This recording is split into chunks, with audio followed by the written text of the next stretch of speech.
윤석열이가 한덕수를 통해서 노란봉투법, 방송 3법 거부권 행사했네. 예상한 그대로 가더라고. 이게 어떤 구조냐면요. 그 부산 엑스포 승리를 할 줄 알았어요. 그러니까 이 구조가 들어있어. 승리할 줄 알아서 그 국무회의를 하는데 거부권 행사를 일단 미뤘다고 말씀드렸잖아요. 직접 안 할 거다. 한덕수가 주재하는 국무회의에 한덕수가 할 거다라고 했는데 그 사이에 오늘 들은 이야기 충격적인 이야기가 있네요. 부산 엑스포 참패가 일어났잖아요. 그 다음 날 김용 부원장 유죄가 나왔잖아요. 판사가 급히 판결문 바꾼 의심이 든다는 거예요.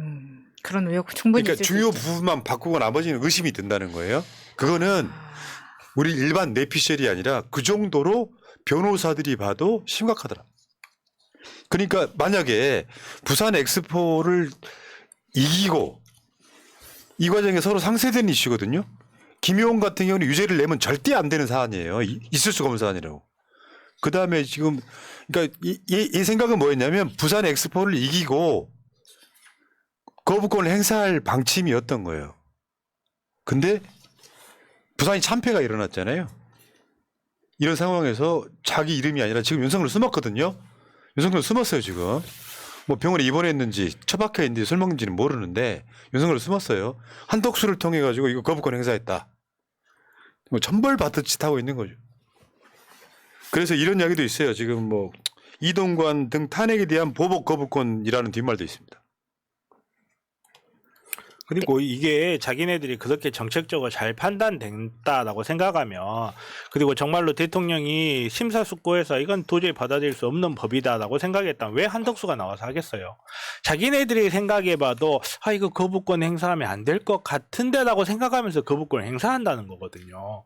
한덕수가 무슨 이 사람이 무슨 법적 권리가 있는 사람입니까? 아니잖아요. 물론 이제 윤석열의 지시를 받아서 윤석열을 대리하는 역할로 한다는 뭐 그런 의미는 있겠지만, 정말로 자기네들이 국민들한테 역풍을 받을 걸 뻔히 알면서 행사하는 거거든요. 그 과정에서 자기의 책임을 조금이라도 줄이기 위해서 얼굴마담을 내세우는 거고, 이 국가 정책이라는 게 이런 식으로 시행이 되면 안 되는 거고, 그리고 저는 개인적으로 정말 잘하고 있다. 잘하고 있다. 정말 포인트 차곡차곡 정립하는구나. 아이고 플래티넘 고객이십니다. 그러니까 나는 이걸 윤석열이 받아들일까봐 조마조마했어. 진짜 받아들이면 정신 차렸다는 이미지 때문에 지지율 올라가. 떨어지는 짓만 하고 있잖아요. 왜냐하면 이 소위 말하면 보수 확장성이 없어요 지금. 저쪽 뭐 이집들이나 극우 입장에서는 이거 거부권 행사해라고 이야기를 하지만 이게 확장성이 없어가지고 이걸 거부한다 그래서 저쪽 지지율이 올라가는 이슈가 아니에요. 근데 거부권 행사해버리면 부정평가가 높아지는 거죠. 왜냐하면 이쪽 확장성이 크거든. 부정평가의 확장성이 크다고. 이 새끼 정신 차린 줄 알았더니 똑같은 애 계속 고정되기 시작하는 거예요. 정말 어찌나 다행인지. 자 그리고 결국 말하면 이런 거예요. 이재명 대표가 이야기했던 것처럼 거부권 행사의 명분이 없어요. 민생 이야기 해야 되는데 대한민국 사회의 80% 가까운 사람은 사실 노동자에 가까운 자영업자 포함 노동자란 말이죠. 근데 노조에 가입한 사람은 노동자인 것처럼 계속 선동질을 하죠. 근데 노동자들이라는 게 대기업 직접 다니시는 분들이 얼마나 있겠어요, 솔직히. 여러분 대기업 사원은 노동자 아닙니까? 근데 대부분 대기업 하청이란 말이에요. 그 하청에 있는 그 분들이 제대로 된 파업을 하고 합법적 파업을 할 수 있게 도와주는 거예요. 최소한 윤석열이가 대가리가 있다면 파업 잘못해가지고 인생 쪽나서 다 압류 걸리고 돌아가시는 분들은 없게 만드는 고민은 해야 될 거 아니에요. 그러면 최소한 기업들 편도 들지만 노조 분들이 이런 파업이라는 게 뭐예요? 합법인 겁니다. 민주사회에서 파업을 못하면 그게 민주사회예요? 윤석열 대가리 속에는 파업이 불법이라고 생각하는 놈이야 이게. 그러니까 파업이 없고 노조가 없는 나라는 딱 두 개 있어요. 북한 그리고 중국. 정말 선진국들 우리가 생각해서 우리가 배워야 되는 국가라고 생각하는 국가들은 다 노조가 어마어마하게 세죠. 근데 노조하면 그거를 공산주의라고 하고 파업하면 그거를 공산주의라고 해요. 노조 아니 선진국 중에 파업 없고 노조 없는 나라 어디 있냐고요. 아 독일 같은 데는 노조 아니 파업 없다. 없겠지. 노조가 워낙 센데 뭐 파업을 왜 해. 이지 어르신 한 번 더 생각해 봐요. 머릿속에 생각을 담고 사세요. 아니 내 자식이 파업을 하는데 그걸 탄압하는 윤석열을 찍어주는 게 말이 됩니까? 노란봉투법이라고 하는 거 모르시니까 한 번 더 말씀드릴게요. 파업 잘못했다가 쌍용차 때 파업 잘못했다가 개인당 쌍용 자동차가 받았다는 손해액 수십억을 몇 사람 간부들한테 앵겨요. 개인당 얼마씩. 그래서 모든 인생이 쫑나버리는 거야. 암주가 돼갖고. 그때 돌아가신 분들만 스스로 돌아가신 분들만 30명이 넘습니다. 그때 쌍차 분들 돕자고 노란 봉투에 성금 냈던 게 노란 봉투법이야. 우리나라는 구조적으로 정말 여러분들이 인정을 하거나 안 하거나 사법부조차도 사실은 약자를 보호해주지 않는 게 구조화돼 있어요. 사실 그 대표적인 게 업무방해죄하고 이런 그 파업과 연관돼 있는 손해배상이거든요. 업무방해죄라는 거 외국에 찾기 어렵습니다. 정말 어려워요. 우리나라 같은데. 그리고 처음에 우리나라에 업무방해죄가 도입된 이유 자체가 파업을 못하게 하려고 했어요. 그런데 우리나라 업무방해죄가 있다 보니까 업무방해했네, 범죄네, 범죄니까 불법이네, 손해배상 해야 되네. 이 논리로 가버려요, 그냥. 막 그러다 보니까 돈이 많은 사람들은 예를 들어서 저한테 가압류를 소송하기 전에 가압류를 하면 뭐 보증금 10억 내라고 합니다. 그러면 보통 사람들은 소송 못 하잖아요. 보통 사람들은 내가 예를 들어서 현대랑 소송하려고 한 내가 10억 받아야 되겠어 했을 때 법원에서 야 보증금 1억 내 하면 우리는 소송 못 하잖아요. 근데 현대 같은 데는 10억씩 걸어. 쟤네들 파업 못하게 하는 게 우리한테 이익이야. 어차피 소송 끝나고 찾아오면 되잖아. 10억씩 걸어놓고 소송 때려버립니다. 그 다음에 월급 압류해버리고 정말 우리나라 법은 비인간적인 게 월급을 압류하면 다들 그 생각 하시잖아. 에이 저 바보 180만 원 이하는 못하는데 얘 통장을 압류해버려 그러면.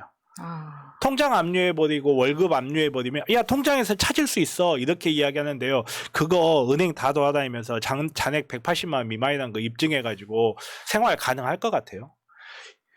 법을 만들고 입법부에 있는 사람들이나 정치하는 사람들은 그 사람들이 얼마나 힘든지 몰라요.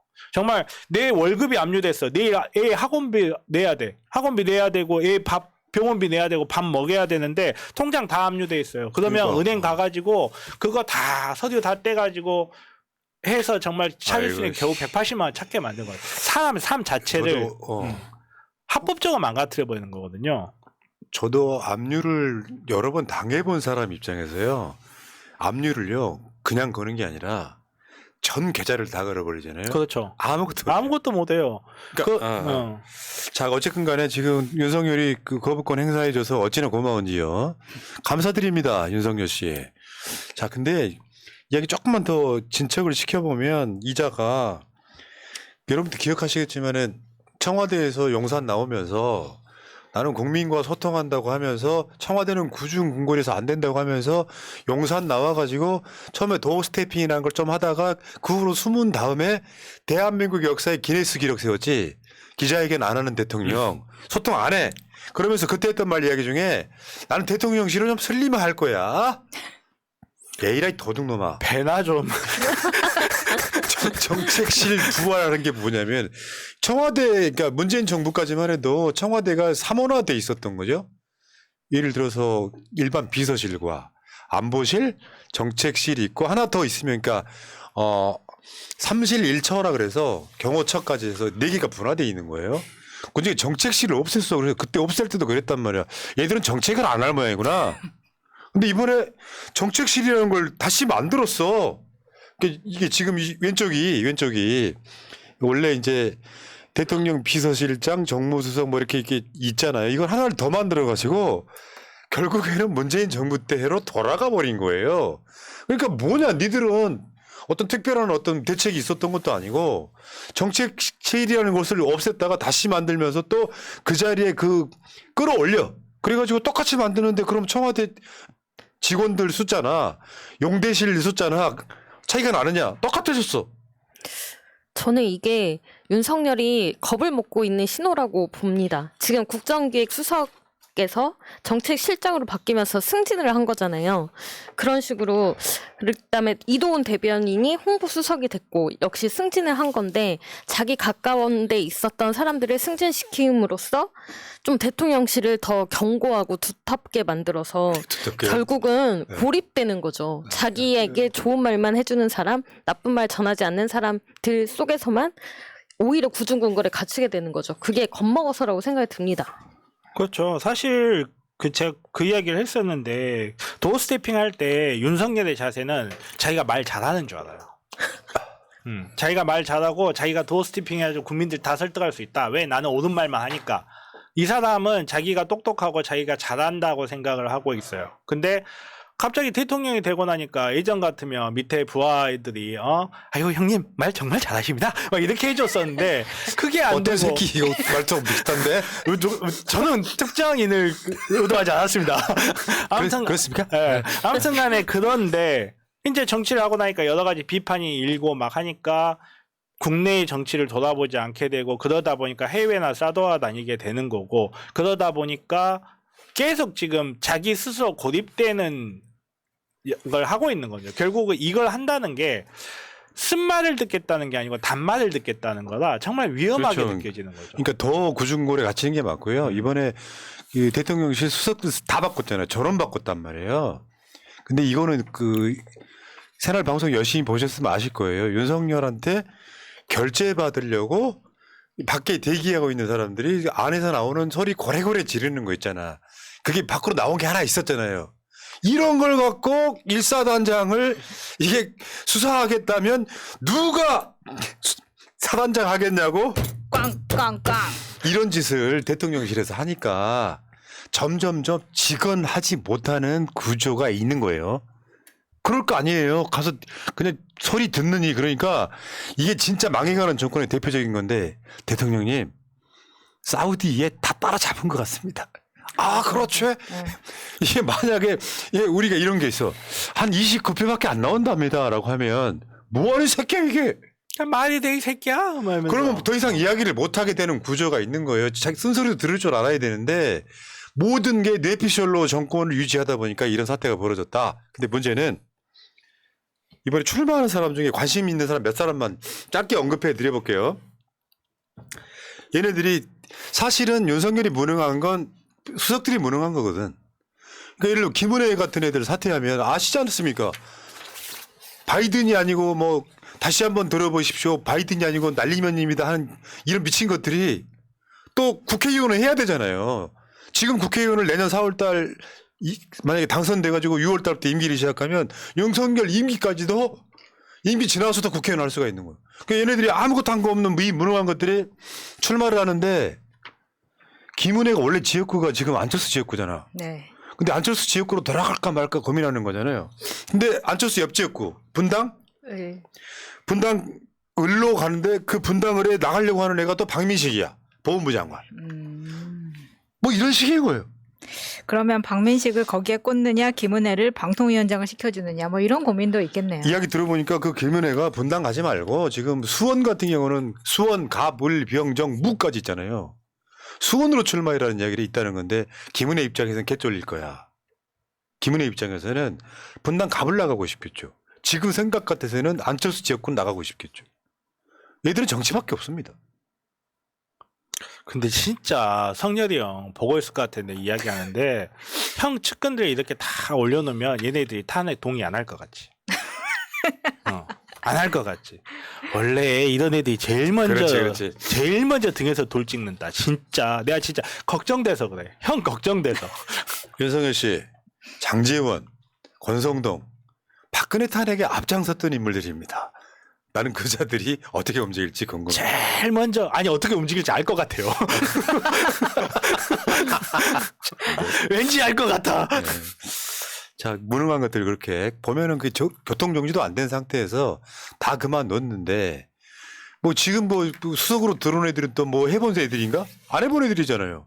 그럼 또 우왕좌왕하고 저지랄 하다가 결국엔 자기들 발에 걸려 넘어질 가능성이 매우 높다 이런 거고요. 어쨌건 윤석열 한덕수 내세워가지고 거부권 행사하는 거 보니까 있잖아. 왜 자기가 불리한 이슈는 아예 말 안 하잖아요. 그러죠. 그래 놓고 언론 지상에 왜 그 기자들한테 비공식적으로는 대통령실 관계자 통해 가지고 내가 다 책임질 테니까 뭐 그런 이야기는 또 언론에 흘리잖아. 아우 찌질해. 씨.